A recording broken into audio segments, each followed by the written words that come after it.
रुक करते उत्तर प्रदेश की राजधानी की खबरों की ओर, जहां उत्तर प्रदेश की राजधानी इको गार्डन में आशा वर्कर्स यूनियन ने किया राजधानी में अपनी मांगों को लेकर हल्ला बोल। नमस्कार, मैं अमित कश्यप और आप देख रहे हैं नामा टाइम्स न्यूज। उत्तर प्रदेश की राजधानी इको गार्डन धरना स्थल पर प्रदेश भर से हजारों आशा संगठन कार्यकर्ताओं ने धरना प्रदर्शन किया, जहां हजारों की संख्या में आशा कार्यकर्ताओं ने उत्तर प्रदेश की योगी सरकार से मांगा अपना अधिकार। वहीं देखिए क्या कहा है संगठन के जिम्मेदार पदाधिकारियों ने। आइए डालते हैं रिपोर्ट पर नजर। एकता गुप्ता, चीफ सब एडिटर की रिपोर्ट पर। नमस्कार, मैं एकता, आप देख रहे हैं हंगामा टाइम्स न्यूज। इस समय मौजूद है इको गार्डन में, जहां पर आशा वर्कर्स का धरना प्रदर्शन, एक दिवसीय ये धरना है। अपनी मांगों को लेकर आज सभी अलग अलग जिलों से इकट्ठा हुए हैं, एकजुट हुए हैं। जानते हैं क्या मांग है इनकी, जिसको लेकर आज सब लोग इकट्ठा हुए। क्या नाम है मैम आपका? निर्मेश त्यागी, जिला मेरठ से। किन मांगों को लेके या क्या ज्ञापन सौंपने के लिए आज की बैठक है, ये धरना? नहीं, आज का हमारा धरना एक दिन का। हमारी मांग सिर्फ एक ही है, हमें राज्य कर्मचारी का दर्जा दो। हमसे काम इतना लिया जा रहा है, हमें एक ऑपरेटर बना रखा है स्वास्थ्य विभाग ने, और हमें पैसा कुछ देते नहीं है। इसलिए हमें समान काम और समान वेतन और राज्य कर्मचारी का दर्जा दो। अगर दर्शकों के लिए हमें बताना चाहेंगे कि एक आशा वर्कर कितना काम करती, क्या क्या जिम्मेदारी है उसके सर पर? आशा वर्कर 24 घंटे काम करती है। आशा वर्कर पे अपनी तो जिम्मेदारी थी कि स्वस्थ बच्चा और स्वस्थ माँ, ये तो था ही कि पूर्ण टीकाकरण कराना, लेकिन आज हमें ऑपरेटर बना रखा स्वास्थ्य विभाग ने। सारा काम टोटल आशा ही करती है। कोई ऐसा काम स्वास्थ्य विभाग का नहीं छुटा हुआ है कि जिसे आशा नहीं करती है। सब आशा करती है टोटल। आप ये पूछो आशा क्या नहीं करती है? सैलरी मानदेय जीरो, सैलरी नहीं है कुछ भी, बहुत कम मानदेय पे काम करते हैं हम लोग। भरण पोषण कैसे करते हैं आप अपने घर परिवार के? अगर हमारे पति लोग ना कमाए तो हमें कुछ नहीं मिलेगा। हमारे बच्चों का घर का खाने का खर्च भी नहीं चलेगा। आशा स्वास्थ्य विभाग की आंख बंद हो रही है, कान बंद हो रहे हैं। इनमें मेरा ऐसा मन करता है कि अगर दोनों मुझे एक साथ मिल जाए तो गरम करके तेल डाल दो इनके कानों में कि आशाओं की भी सुन लो। जब आशा ने काम शुरू किया था तब भी आशा को 600 रुपये मिलते थे, और शहर की आशा को 400 रुपये क्यों मिलते हैं? आज सरकार ही आशा में भेदभाव करती है। समान काम समान वेतन, आशा में भी भेद कर रखा। शहर की आशा को एक डिलीवरी पे 400 रुपये है, गाँव की आशा को एक डिलीवरी पे 600 रुपये है। हम लोग यही मांगते चले आ रहे हैं कि हम लोग कितना महंगाई बढ़ गई है। दूध पे ले लो, राशन पे ले लो, सिलेंडर पे ले लो, लेकिन हमारे जो मुख्यमंत्री और प्रधानमंत्री जी, उनको ये समझ नहीं आ रहा कि ये नारी शक्ति जो आप बोलते हो, नारी शक्ति सशक्तिकरण, इसमें हम क्या जेंट्स हैं? हम लोग नारी नहीं है क्या? काम सारा आशाओं से कराते हैं और श्रेय आंगनवाड़ी को देते हैं। मेरा स्वास्थ्य विभाग से, मेरा योगी मोदी जी से, प्रधानमंत्री जी से और योगी जी से, दोनों से मेरा ये कहना है कि हमें भी समान काम और समान वेतन दे दें। जब आंगनवाड़ियों को आपको लगता है कि उनको ज़्यादा महत्व दिया जाता है आंगनवाड़ियों? देखो, हम डू लिस्ट बनाते हैं, आंगनवाड़ियों के पास कोई डू लिस्ट नहीं होती। आशा डू लिस्ट बनाएगी, उसी में से तो एएनएम डू लिस्ट उतारेगी और उसी में से ही आंगनवाड़ी डू लिस्ट उतारेगी। तो उनको फिर सराहना क्यों? टीके को सबको आशा बुला के लेकर आएगी, चाहे गर्भवती हो, चाहे कोई बच्चा हो। जन्म अगर किसी का हो गया तो आज आंगनवाड़ी को भी, एएनएम को भी और संगनी को भी एक आशा सूचना देती है कि मेरे फील्ड में फला बच्चा पैदा हुआ है। फोन पे हम, सरकार की आंख बंद थी, कान बंद थे उस टाइम पर जब हमको ज्वाइनिंग कराई थी। तब सरकार को पता नहीं था कि आशा 5वीं और 10वीं पढ़ी हुई है। आज सरकार को 5वीं और 10वीं पढ़ी हुई का पता है। और लोगों से जानेंगे। अच्छा, ये बताइए, आपसे हमारा ये सवाल है, पहले अपना नाम बताइएगा मैम। और ये सवाल है आपसे, क्या आपके ऊपर कोई, आप लोग मीटिंग होती है, आपके ऊपर कोई अधिकारी कभी आपकी सुध लेने आता है, जानना चाहता है कि आपको क्या समस्या है, क्या मांगे हैं?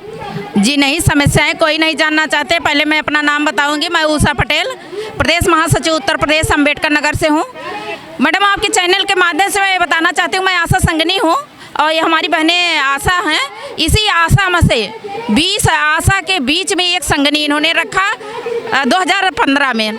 और तब से ले करके आज तक इन्होंने बस केवल 300 रुपया, पिछला सरकार था तो हम लोग को 250 रुपया बढ़ा दिया था। मतलब जाते जाते वो सरकार, सपा सरकार थी, कांग्रेस सरकार, दोनों ने मिलके 5000 रुपया दे दिया था। लेकिन ये 10 साल के कार्यकाल में डबल इंजन की सरकार, अभी तक हमारी आशा संगठनों को केवल 2200 रुपया बढ़ाया, कुल मिला के केवल 7200 रुपया मिलता है। और हमारी आशाएं दिन रात काम करती हैं। इन्हीं की सारी रिपोर्टिंग हमारी संगनी बहनें देती हैं, जो संगनी बनाए हैं 200 लोग का। अभी हाल में इन्होंने HBYC का ये ट्रेनिंग करवाया, HBYC बढ़वाया, लेकिन हमारी आशा को तो मान लीजिए कुछ पैसा दे दिए बेचारी मेहनत का, लेकिन हमारी संगनी को 1 रुपया नहीं बढ़ाए। ये सरकार आशा और संगनी में मतभेद करना शुरू कर दी है। हम दोनों बहनों की पीड़ा यही है, हमारी आशा ही हमारी संगनी दोनों एक है, एक ही 2 पहिए की एक गाड़ी है, दोनों एक साथ चलने वाले हैं। लेकिन ये सरकार ना संगनी की सुनती है ना आशा की सुनती है। अच्छा, इस सरकार में कुछ नई जिम्मेदारियां भी आप लोगों को दी जाती हैं। जब नई जिम्मेदारियां मिलती है तो नया वेतन दिया जाता है? नई जिम्मेदारियां जितने देते हैं पैसा बहुत कम, नाम मात्र के ज़्यादा, लेकिन मानदेय उसमें नहीं बढ़ाते हैं बहुत ज़्यादा। अरे आभा कार्ड अगर बनवाएं, आभा कार्ड हमारी बहनों से बनवाएं, जब सब प्रदेशों में लागू हो गया तब हम लोग जाके NHM ऑफिस में गुहार लगाए सरकार से, तब जाके 2 साल बाद हमारी बहनों को आभा RD पे 10 रुपया, एक फार्म पे 10 रुपया लागू किए। वो भी हर प्रदेश में मिल रहा, लेकिन हमारे उत्तर प्रदेश में वो भी नहीं मिल रहा। आभा ID का सारी बहनें हमारी बना के रखे हैं। इस समय किस जिले, कितने, कहाँ से लोग आए हुई हैं? हम लोग पूरे 75 जिले से आए हैं। हाँ, 75 पूरे उत्तर प्रदेश की बहनें हैं, 75 जिले से आए हैं। और अगर सरकार हमारी बातें नहीं मानती है तो यहाँ के बाद हम 20 दिन में फिर दिल्ली जाते हैं प्रधानमंत्री को। आज 1 दिवसीय, हाँ 1 दिवसीय धरना है, इसके बाद हम दिल्ली में जाएंगे। ज्ञापन सौंपेंगे किसी को? हाँ, अभी ज्ञापन लेने अभी तक कोई नहीं आए। इनकी इतनी लापरवाही है, बहनें हमारी चिल्लाती रहती हैं, लेकिन ये जो है ज्ञापन लेने के लिए किसी को नहीं भेजते। हम पूछना चाहते हैं हाँ, इस देश के प्रधानमंत्री से हम पूछना चाहते हैं, इस प्रदेश के मुख्यमंत्री से। आप कहते हैं हम बेटी बचाओ बेटी पढ़ाओ का नारा लगाते हैं, हम महिलाओं का सम्मान करते हैं। मैडम, क्या हम लोग महिलाएं नहीं हैं? हम लोग घर पे जाते हैं, हमारी बहनें घर पे भी इज्जत नहीं होती कि तुम इतने साल से 20 साल से काम कर रही हो, आखिर किया क्या?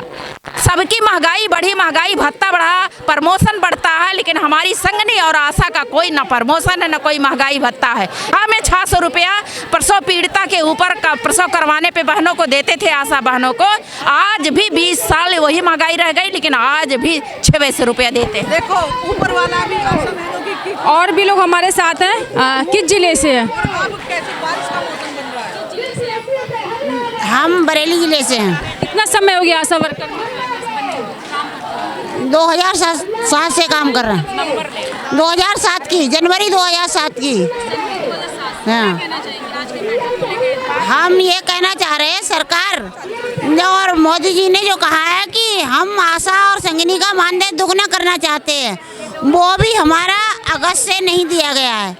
दुगना कर रहे हैं और उसकी कोई गाइडलाइंस जारी नहीं की गई है। और जो मतलब पहले ई-कवच दे दिया गया है आशाओं का, इससे पहले वो एमसेहत आया था, उसका 1250 रुपये मिलता था संगिनी को, लेकिन ई-कवच पे आशा संगिनी का कोई धनराशि नहीं बढ़ाई गई है। तो हमारी सरकार से ये है, अगर बढ़ाया गया तो जो 300 दे रहे हैं उसका 600 करें और मानदेय वृद्धि हो। ऑपरेटर का काम कराते हैं। मैं उत्तर प्रदेश की रहने वाली हूँ। मैं कानपुर देहात से, ब्लॉक राजपुर से आशा पद पे कार्यरत हूँ 2 फरवरी 2017 से। मैंने देखा है कि हम आशा बहनें दिन रात 24 घंटे, पानी, बरसात, सर्दी, गर्मी, कुछ भी हो, जी तोड़ काम करते हैं। इसके बाद जब सम्मान की बारी आती है तो हमारे सीनियर कर्मचारियों को दिया जाता है। हम लोगों को ना बैठने की जगह, ना सम्मान, ना वेतन, ना सैलरी, कुछ भी नहीं। सरकार, क्या सरकार ये चीज़ नहीं देखती है कि काम ज़मीनी स्तर पे कौन कर रहा है? सरकार हर चीज़ जानते हुए अनदेखा कर रही है। ये सरकार, ऐसे बहुत से और लोग भी हैं, और लोग भी हाँ, और लोग भी हैं। क्या नाम है आपका? मेरा नाम है सरिता त्रिपाठी, जिला प्रयागराज। अच्छा, मेन मुख्य मांग क्या है आपकी? हम लोग का मांग है, हम लोग को राज्य कर्मचारी का दर्जा दिया जाए, फिक्स मान दे दिया, जो हमको टुकड़ों में दिया जाता वही एक मुट्ठ दिया जाए। उर्मिला पटेल, प्रयागराज जिले से। हम लोग की यही मांग है कि हमें वेतन, सरकारी कर्मचारी का दर्जा दिया जाए, वेतन दिया जाए, ना कि टुकड़ों टुकड़ों में दिया जाए। जी मैं कानपुर से हूँ, रामा देवी मेरा नाम है। और जी हम लोगों की मांग ये है कि हम लोगों को परमानेंट कर दिया जाए। और दूसरी बात ये जो वाउचर भरा जाता है, हम लोग फ़ोटो कॉपी करा के उसमें पैसा इन्वेस्ट होता है और हम लोगों को एक बंधी तनख्वाह मुफ्त दिया जाए। तो आप इस समय देख रहे हैं कि इस समय सभी महिला एक साथ जुटी हुई हैं, सब लोग एक साथ मिल रही हैं और कहीं ना कहीं सबका ये चीज़ कहना है कि अपनी मांगों को लेकर किस तरह से वो लोग ज्ञापन सौंपने जा रहे हैं। आप सब इस स्क्रीन पे देख रहे हैं, सभी आशा बहनें, आशा वर्कर एक साथ एकजुट होकर अलग अलग ज़िलों से आई हुई यहाँ मौजूद हैं और अलग अलग ज़िलों से अलग अलग महिलाएं आई हुई अपनी मांगों को लेकर, अपनी अपनी चीज़ों को लेकर। जैसे हमने बात की यहाँ पर दूर दूर से आई आशा बहनों से और कहीं ना कहीं ये भी आपको पता है आशा वर्कर्स की बहुत सारी समस्याएं हैं जिनसे सरकार अनभिज्ञ है या फिर उन्हें पूरा करने की नहीं सोच रही है। अच्छा, मेन क्या समस्या है जिनको लेकर आज सब लोग आप लोग एकत्र हुए हैं? हम लोग की मेन यही समस्या है कि हम लोग की जो है मांग पूरी करें, हमें राज्य कर्मचारी का दर्जा दिया जाए और 20,000 रुपये कम से कम हम लोग को दिया जाए। दिन भर हम लोग को हमारा कोई कार्य जो है निर्धारित ही नहीं है, कहीं ये आयुष्मान बनाओ, कहीं यहाँ बनाओ, कहीं यहाँ भेजो, कहीं डिलीवरी कराओ, मतलब हम दिन भर दौड़ते ही रहते हैं। अब मान दे 5-6 महीने से वो भी नहीं आया हम लोग को। बस हमारी यही मांग है कि हमको जो है निर्धारित किया जाए हमारी मांग और हमें राज्य कर्मचारी का दर्जा दिया जाए। अच्छा, मेन किस काम के लिए आशा बहनों को रखा गया था? गर्भवती के लिए किया गया था। अब क्या काम करते हैं? अब तो पूरा काम दे दिए गए हैं, पूरा काम दे दिए हैं, पूरा काम दे दिए हैं। आयुष्मान ये पहले बोलिए। मैं यही लखनऊ से हूँ, मेरा नाम है सीमा देवी पासी और मैं ये सरकार को अवगत कराना चाहती हूँ कि सरकार अच्छा काम कर रही है। वो इसलिए कि अगर वो चाहती है कि 1 घंटे में बिल्डोजर पहुँच जाए तो पहुँच जाता है और 10 मिनट में अगर पुलिस पहुँच जाए तो पहुँच जाती है। आज से ठीक 8 महीने पहले ये निर्देश दिया गया कि आउटसोर्स वर्कर संविदा कर्मी आशा बहू को तत्काल समान वेतन दिया जाए और 8 महीने के बाद 2 महीना एक्स्ट्रा भी हो गया, कोई काम नहीं हो रहा है। हमारी समझ में तो ये नहीं आ रहा है कि कहाँ पे गड़बड़ी हो रही है। ये भ्रष्ट अधिकारी है कि मंत्री है कि विधायक है। और तीसरी बात ये है, किस जिले से? जिला सीतापुर, मेरा नाम राम देवी है, जिले से भी अध्यक्ष हैं सीतापुर से। हमारी मांगे ये हैं, हमको सरकार एक मुश्त पैसा दे, 21,000 वेतन दे हमको। टुकड़ों में पैसा जो दिया जाता है, टुकड़ों में पैसा ना देकर हमको 21,000 वेतन दे। हम 21,000 वेतन सरकार दे हमको। 21,000? जी, बहुत मेहनत करते हैं हम। मैं यही लखनऊ से है, इंदिरा नगर BMC से। हमारा भी यही कहना है कि हमको वेतन दिया जाए। काम बहुत ज़्यादा हो रहा है, फील्ड वर्क करते हैं, सब कुछ करते हैं, डिलीवरी भी कराते हैं। हम भी इंदिरा नगर से ही हैं, हमें भी मानदेय मतलब हम लोग का बढ़ाया जाए, परमानेंट किया जाए हम लोगों को। हाँ, तो ये सब आशा बहनें हैं जो इस समय अपनी अपनी समस्याओं को लेकर इको गार्डन में इकट्ठा हुई है। कई जिलों से यहाँ सभी आशा बहन मौजूद, आप देख रहे हो पानी के चलते इस समय सभी लोग इधर उधर हो गए हैं क्योंकि इनके पास किसी अपने अपने घर, अपने अपने परिवार को छोड़ के आए हैं। और आज जो बारिश का मौसम है लेकिन फिर भी वो डटी हुई है अपनी मांगों को लेके, अपनी इच्छाओं को लेके, अपनी बातों को लेके। तो बने रहिए हंगामा टाइम्स से, मैं एकता आपसे जानना चाहती हूँ। नमस्कार।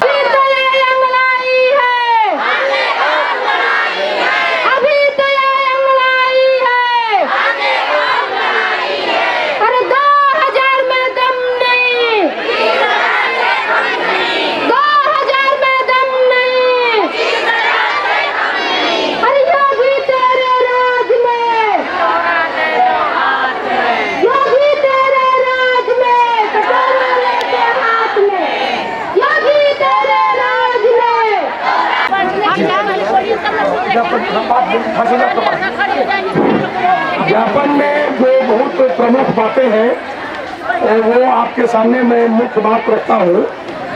पहली बात ये है कि आशा संगिनी को मानक स्वयंसेवक और उन्हें सरकारी के बजाय सरकारी कर्मचारी के रूप में वर्गीकृत किया जाए और न्यूनतम वेतन लागू किया जाए। EPF ESI का सदस्य बनाया जाए। सेवा निवृत्ति की दशा में आंध्र प्रदेश और हरियाणा राज्य की तरह ग्रेजुटी दी जाए। 10 लाख स्वास्थ्य बीमा, 50 लाख का जीवन बीमा सुनिश्चित किया जाए। बेहतर कार्य दशा उपलब्ध कराते हुए कार्य की सीमा तय की जाए और एक ही दिन में कई तरह के कार्यों के संपादन और जीवन निर्वाह लायक पारिश्रमिक नहीं मिलने के कारण इनका एक विशाल हिस्सा अवसाद से ग्रस्त हो रहा है। न्यूनतम वेतन लागू होने तक आशा कर्मियों को आधारभूत मानदेय 21,000 तथा आशा संगिनी को रुपए 28,000 किया जाए। जननी सुरक्षा से जुड़े बुनियादी कार्य के अलावा अन्य कार्यों की उत्प्रेरण राशियों का निर्धारण कर नियमित और पारदर्शी ढंग से भुगतान किया जाए। आशा व संगिनी कर्मियों को भ्रमण यात्रा भत्ता दिया जाए या एकमुश्त उनके आयोगमन के लिए वाहन उपलब्ध कराए जाए। आशा और संगिनी को उच्च गुणवत्ता वाले 5G मोबाइल और तेज इंटरनेट सेवा प्रदाता कंपनी के सिम उपलब्ध कराए जाए, जिसके जरिए ली जाने वाली सेवाओं के भुगतान की स्पष्टता भी सुनिश्चित की जाए। गोल्डन आयुष्मान कार्ड, आभा परिचय कार्ड के सृजन में किए गए योगदान का अब तक संपूर्ण भुगतान एकमुश्त किया जाए। वर्ष 2018 से 2025 तक विभिन्न दुर्घटनाओं में मृतक आशा और आशा संगिनियों के परिजनों को अनुमन्य 2 लाख की बीमित राशि और 10 लाख रुपए की क्षतिपूर्ति के रूप में भुगतान किया जाए। आप ये व्यवहार करते हैं, मैं आपसे कहना चाहता हूँ कि भरना आपका निश्चित तौर पे मील का पत्थर बनेगा और इस तरीके की जो मानसिकता है इसके खिलाफ खड़ा होकर अपने हक और अधिकार की लड़ाई, अपने स्थायीकरण की लड़ाई को आगे बढ़ाएगा और उसके साथ हम लोग कंधा से कंधा मिला के आपके सहयोग, आपके समर्थन में हमेशा खड़ा रहेंगे।